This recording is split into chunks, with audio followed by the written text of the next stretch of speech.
Bab 1609, tamat sudah. Murong memandang Biarawati sabit. Biarawati, dia adalah seorang penghujat, tidak ada keraguan tentang itu. Apa kamu benar-benar mau melindunginya? Kalau memungkinkan, dia tidak mau menjadi musuh Biarawati tersebut. Namun, tidak ada pilihan lain. Sander dan Aula Laksa Dewa Pusat sudah bermusuhan. Membiarkannya hidup hari ini hanya akan mendatangkan bahaya kelak. Bagaimanapun, kelak pasti akan bertarung lagi. Karena kelak masih akan berselisih, mending sekarang saja. Biarawati sabit mengernyit, lalu sesudah beberapa lama, dia berujar, biarkan aku pikirkan dulu. Pikirkan lagi. Sander dan Gupan mendadak kaget. Kenapa pendirian gadis ini begitu goyah? Di kejauhan, Murong juga tertegun. Dia tidak menyangka Biarawati sabit akan berujar demikian. Aneh sekali. Murong memandang ke arah Biarawati sabit dengan serius. Kamu mau menunda waktu? Sander terdiam. Gupan juga terdiam. Biarawati sabit menoleh ke arah Sander lalu mengedipkan mata padanya. Sander sedikit bingung. Maksudmu apa? Dia benar-benar tidak mengerti. Biarawati sabit menatapnya. Cepat, lari. Sander tak tahu harus bicara apa. Tanpa ragu-ragu, dia berbalik dan berlari sambil menarik Gupan yang masih linglung. Murong memicingkan matanya, mengayunkan lengan bajunya, dan sebuah cahaya keemasan mendadak menyapu dari segel utama Aula Dewa. Menghadapi Biarawati sabit ini, tentu saja dia tidak berani meremehkannya. Dia langsung memakai stempel resminya dan domain dewanya. Dia tidak berpikir untuk membunuh Biarawati ini. Tujuannya sangat sederhana, yaitu untuk menahan Biarawati sabit. Adapun Sander, dia akan dibunuh oleh master di belakangnya. Cahaya keemasan sepanjang 1000 kaki menyapu ke bawah, tidak hanya berisi tao milik Murong sendiri, tapi juga kekuatan kehendak ilahi yang sangat dahsyat. Dengan adanya stempel resmi, kekuatannya jauh melampaui tingkat dewa biasa. Saat cahaya keemasan muncul, galaksi ini pun menghilang tanpa suara. Di waktu itu, Biarawati sabit mengangkat sabitnya dan mengayunkannya. Sebilah sabit berwarna merah darah menerobos udara. Dalam sekejap, domain dewa langsung hancur, dan bersamaan dengan itu, stempel resmi Aula Dewa juga hancur. Murong terpental puluhan ribu kaki jauhnya. Kekuatan sabit ini sungguh menakutkan. Sesudah berhenti, Murong melihat bekas luka yang dalam di dadanya dan tertawa. Biarawati Godes memang hebat, sesuai reputasinya. Sambil berbicara, dia merentangkan kedua telapak tangannya dan mengepalkannya pelan. Waktu dan ruang yang sudah hancur di sekitarnya mendadak berubah menjadi pusaran hitam aneh di waktu ini. Kekuatan Tao. Itu bukan kekuatan kehendak dewa. Dia tidak hanya berada di tingkat dewa, tapi juga dewa kehidupan. Murong mendadak merentangkan tangan kanannya, dan dalam sekejap, aura waktu kuno mendadak muncul dari pusaran hitam.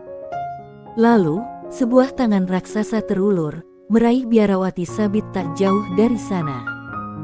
Di kejauhan, Biarawati sabit mengangkat sabit di tangannya dan mengayunkannya dengan ganas di depannya. Ses. Sebuah sabit berdarah menerobos udara, suara robekan tajam pun terdengar.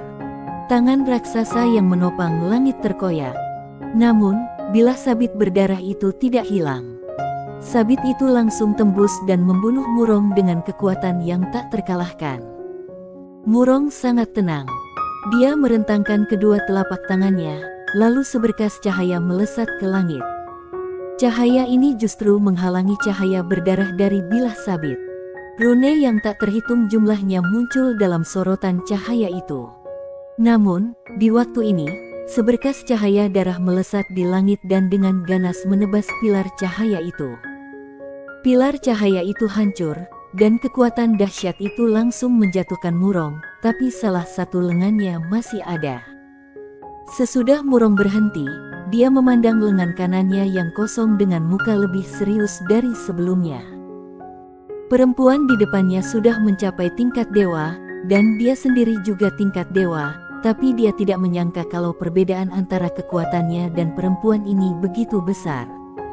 Murong tahu kalau dia bukan tandingan perempuan di depannya kalau 1 lawan 1. Memikirkan hal ini, dia tidak ragu lagi. Mulai formasi.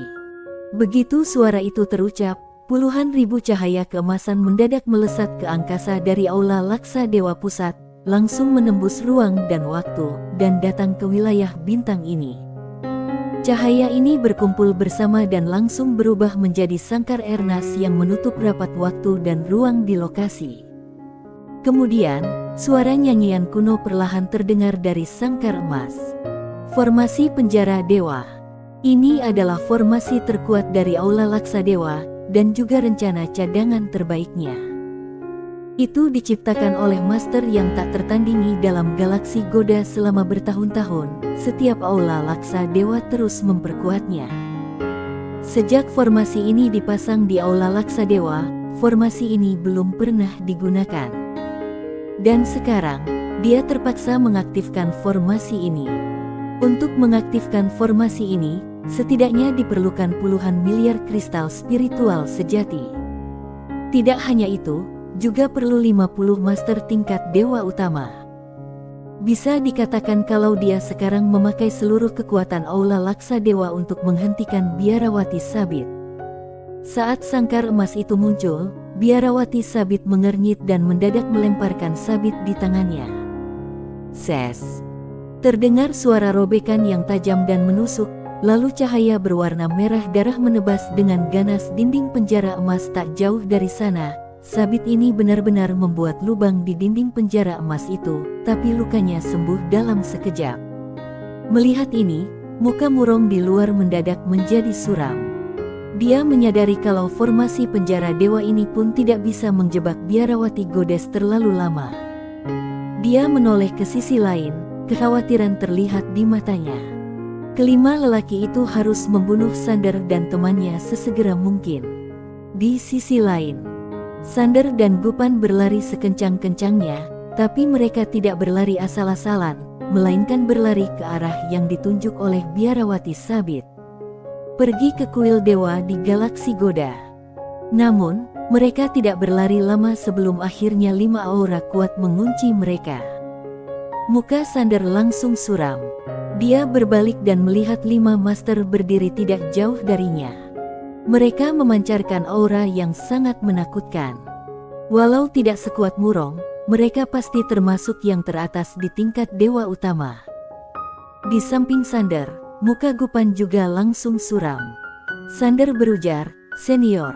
Zoxin muncul di atasnya sambil berujar, "Aku bisa melawan 3 orang." Sander merasa lega. "Oke." Sander memandang Gupan. "Kita 1 orang 1. Gupan mengangguk. "Oke." Sesudah itu, dia perlahan mengepalkan tangannya. Walau dia tidak lagi mempunyai tubuh fisik, auranya masih kuat. Sander berujar, "Serang mereka." Begitu dia selesai bicara, Zoxin mendadak menyerbu keluar dan langsung mengunci 3 master di kejauhan. Mengikuti tepat di belakangnya adalah Gupan. Dengan serangan Gupan, bintang-bintang yang tak terhitung jumlahnya muncul, dan tempat ini langsung berubah menjadi lautan bintang. Sander juga menghilang. Sasarannya adalah sisa master lain. Dia memegang pedang Kingsuan dan langsung mengerahkan penekan waktunya.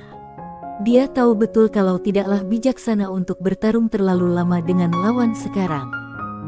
Dia harus membunuh mereka langsung dengan 1 jurus. Di kejauhan, master tingkat dewa utama yang ditargetkan Sander jelas menyadari niat membunuh Sander. Dia tidak berhadapan langsung dengan Sander, melainkan mundur dengan kasar, dengan paksa menjauh dari Sander lagi. Pedang Sander tidak mengenai lawan. Dia mendongak ke arah master tingkat dewa utama itu.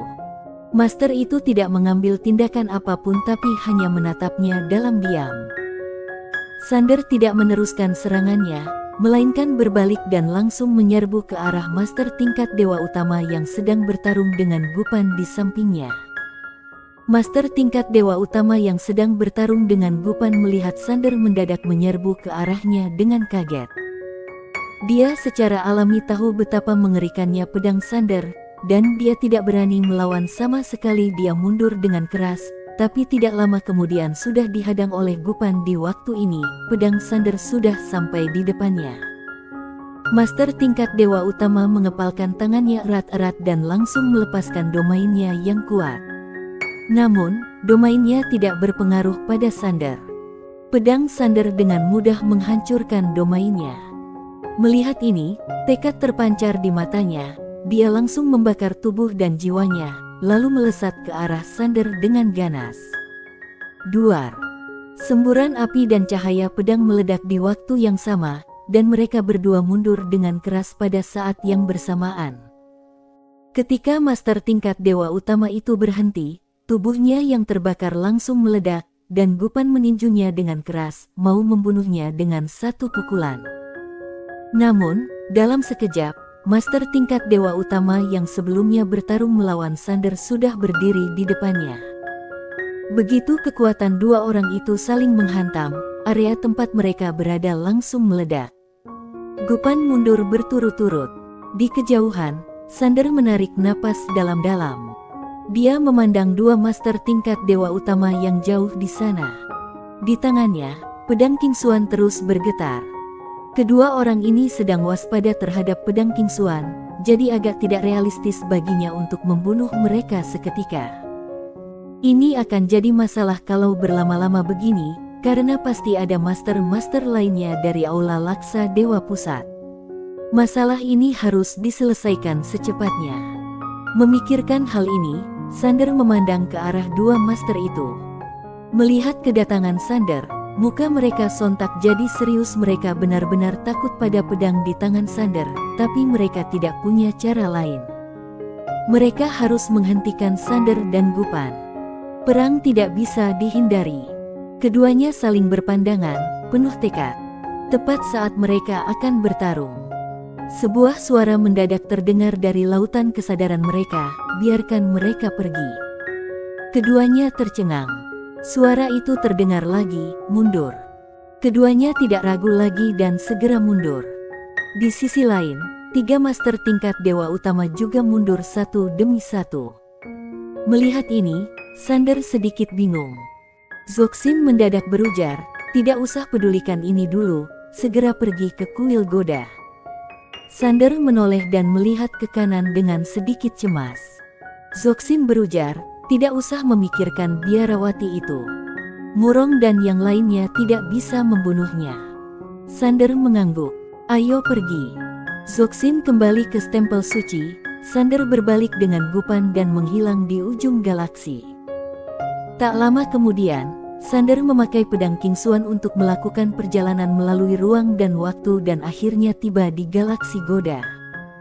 Ada 3 kuil Goda di galaksi Goda, yaitu kuil Goda Selatan, kuil Goda Utara, dan kuil Goda Yun.